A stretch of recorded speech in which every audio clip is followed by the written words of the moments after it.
You're listening to the Long Game Podcast with Sandra Scaiano.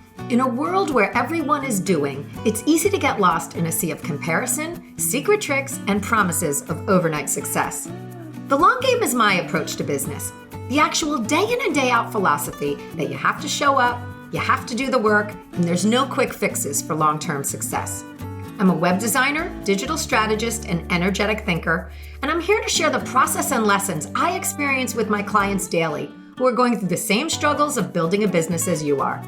We'll hear from successful entrepreneurs sharing their long game strategies, and I'm fun, so we're going to have a little fun along the way too. Thanks for being here. Let's get to today's episode.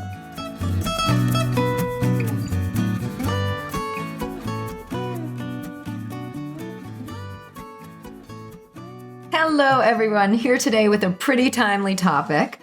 What are the things we need to be doing with our website and our marketing right now?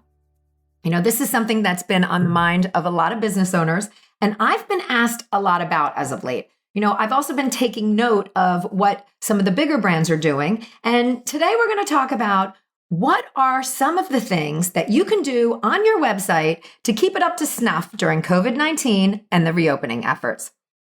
It's funny because when I talk about this, many of these ideas translate beyond the time that we're in right now. So if you are listening to this beyond the COVID-19 timeframe, you can totally apply these branding updates, seasonally, for instance. It's super important to communicate to your customers the overall status of your business.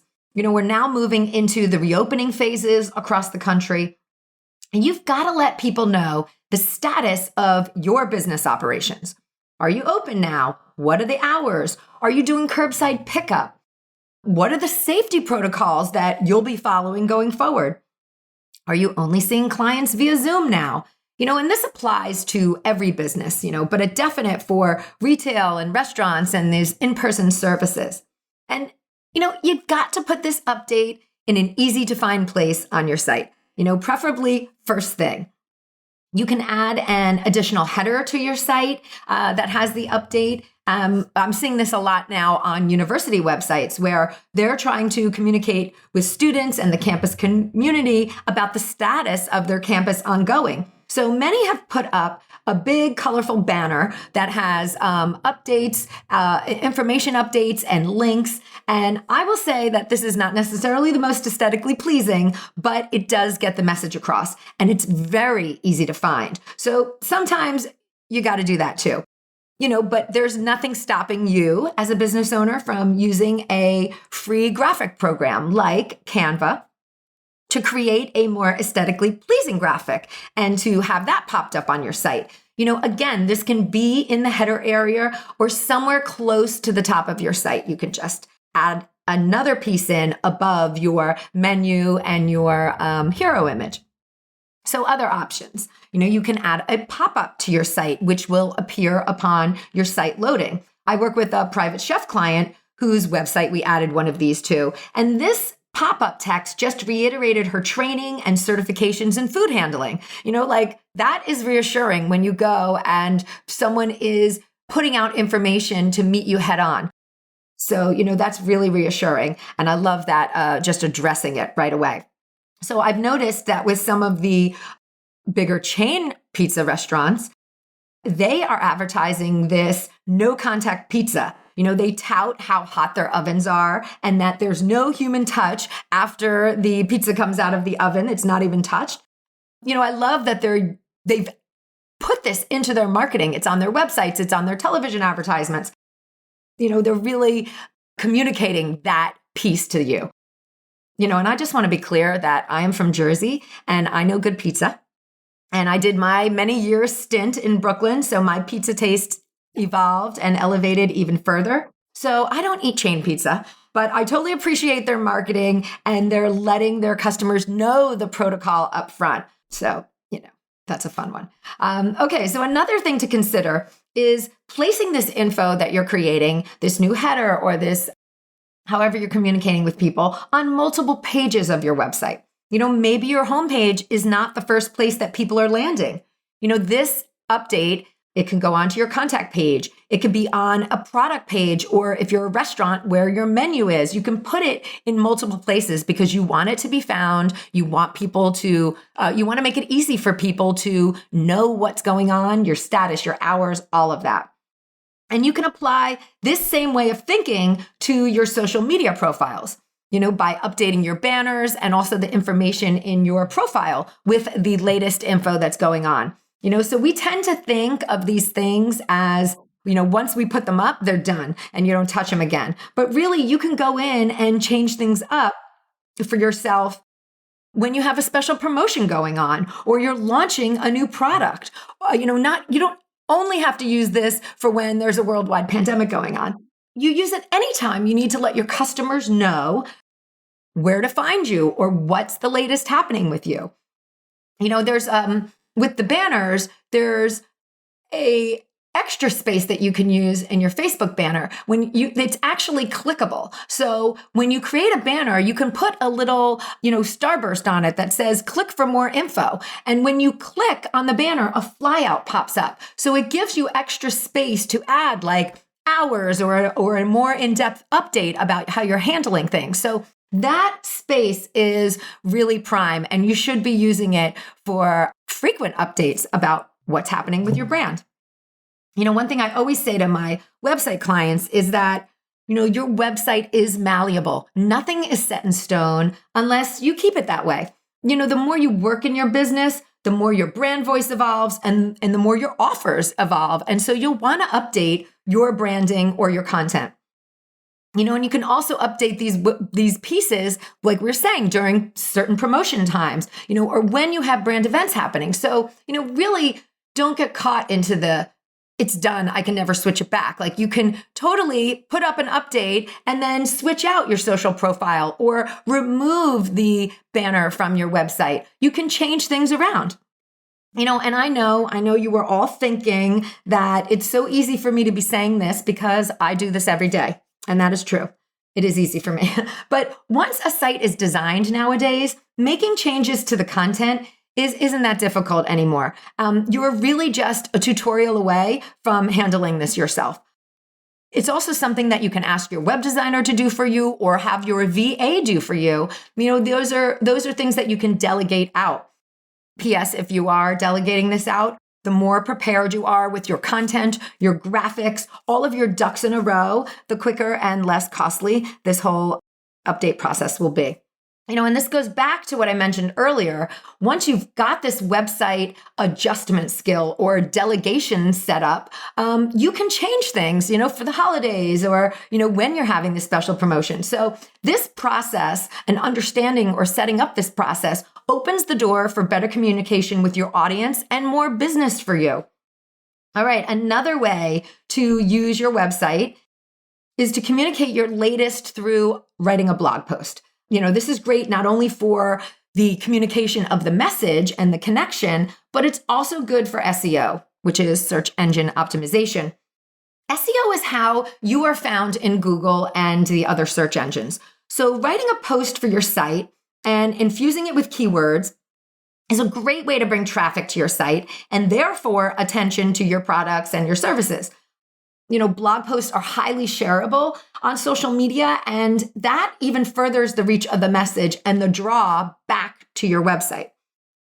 I love that you can get super targeted with blog posts. I'm working with a client right now on a series of posts, with one being exactly what her business protocol is during this social distancing and reopening time. And with that, we'll be able to put a targeted title to the post so that anyone else searching the topic might find it. And even if it's not necessarily potential customers who find it, that it may actually be other professionals in her industry, but they're clicking over and spending time reading a thoughtful article actually helps boost her SEO ranking. So when you pop something into Google, Google does its best to deliver a result for that query with the answers that you want. So when you click on a result and spend time with it, like actually reading through the whole article, that tells Google that this content is worthwhile, and Google serves it up even more. So, even if you're putting something out there, you can, if your potential client doesn't find it, you're still helping your overall brand by putting this information out there. Another idea to utilize blog posts is that you can use it as a calling card to your clients and customers. You can send a post to them directly through a newsletter or a regular email, and you can let them read exactly what you are doing and how you are handling things. And if you're keeping consistent with content creation, and in this case, we're talking about blog posts, you can even have your post featured on your homepage. You can pull in your latest posts or certain post categories so they always stay the same and have them pulled into your homepage. So this would also solve the update situation we talked about earlier by pulling relevant articles about your process or your business and pull them onto the homepage so they're seen right away. And again, this strategy crosses time frames. You can apply this approach when anything is happening that you want to convey. These are all ways to bring things forward on a website. Okay, what else should you be doing? What if you're a virtual business or a full service-based business? The answer is content, content, content. Use content for your brand to build up an audience and build up or keep interest in your product or service until you can get back to reopening and to your other ways of in-person marketing or live event marketing. My friend Hazel has a company called London Guided Walks, and I'll include the link to her in the show notes. Obviously, these haven't been happening, but Hazel has been creating amazing content during this time. She recently launched the London History podcast, and this taps into her talent for speaking and her vast knowledge of the history of London. And she's also creating daily content for a flash briefing that will be about London daily events. So, here she can talk about reopenings and things that are happening for locals. All of this content is keeping the interest going and actually expanding the interest in the topics that she talks about and what she does. So that when her business returns to in-person tours again, she's been top of mind, and she's even, done a lot to build interest in what she's doing. And so that will drum up physical business when the time comes. And I have to say, I'm not kidding when I have listened to these podcasts and, it makes me want to add London back onto the travel list again. So definitely check her out. All right. Well, content can do so much for you, and it gives you something to direct people to that is completely on brand. It gives you something to talk about on social platforms. And this is something that, businesses have been having, businesses that are on hold have been having a hard time sometimes thinking like, what should I post? Well, if you're working content for your business, it gives you other things to talk about that are completely on brand during a time that you may not have your doors open. Content can also facilitate sales at this time. So, for example, say you're a florist and, you're offering free online flower arranging classes, through Zoom. And then you can create and package the supplies up for curbside pickup or to be shipped out so that you can actually, be making sales. You're just shifting what you're doing a little bit, and the content is facilitating those sales. So, get a little creative about bundling your content up with your product as well. Content also lets you show your expertise, and you use that to build your audience, and then you can track your audience. With making all of this effort to drive more traffic to your website, now is the perfect time to make sure that you have audience building pixels and analytics on your site. So, do you have the Facebook ad pixel installed? You get this in your Facebook Ads Manager. You need to have a Facebook business page to be able to do ads and access the Ads Manager. But you put this code on your site and it helps you to create audiences when you're advertising. It will track like who has been on your site for what during what time period. So when you go to make a Facebook ad, you can say, I want to show this ad to people who have been on my website in the past 30 days. Then you know that you are marketing to a warm audience as opposed to an audience that knows nothing about you because these people have been on your website. So you can talk to them in a little different way. They have a little bit of an introduction to you. So using the Facebook ad pixel helps collect that data to be used at a later time. Another code to have installed is Google Analytics. And like the Facebook ad pixel, this works in the background, collecting data that you can access when you're ready. You want to know what pages people are landing on most? Google Analytics. You want to know where traffic is coming from? Google Analytics. Having this info can help you make better decisions about your marketing direction when the time comes. So for instance, if you discover that much of your traffic is landing on a particular page, you may want to expand that type of content on your site. I have a client who has an article from 3 years ago that is still the most popular post for her. And one now is because it's done so well that it has a good ranking. So Google serves it up as a search result. But it's also a reminder that content, what content is of interest to her audience and the content that her audience is looking for. People are searching out something specific and finding this post and staying on and reading it. So, although we grow and evolve our content over time, the data is showing that the other content is still very relevant for her. So, she can add that in or keep that going or even go back and update that post to something a little bit of more of a boost to now. So those are some immediate things you can do to help your brand during social distancing and the reopening phase. People are more and more ready to purchase now. So clearly communicate on your website how they can find you and how they can purchase from you. And then build out some content that supports your overall brand efforts. I'm back to share what I'm loving right now, and that is the music of Bill Withers. Bill Withers passed away at the end of March of this year, and it was sort of a reminder for me to start listening to his music again. And since I have, it's become my Sunday afternoon playlist. I love to just let all the music stream. He's got this whole smooth voice, and there's some songs that we all know and love, but it's just such of a time period for me. He's got a sound that really just takes me back.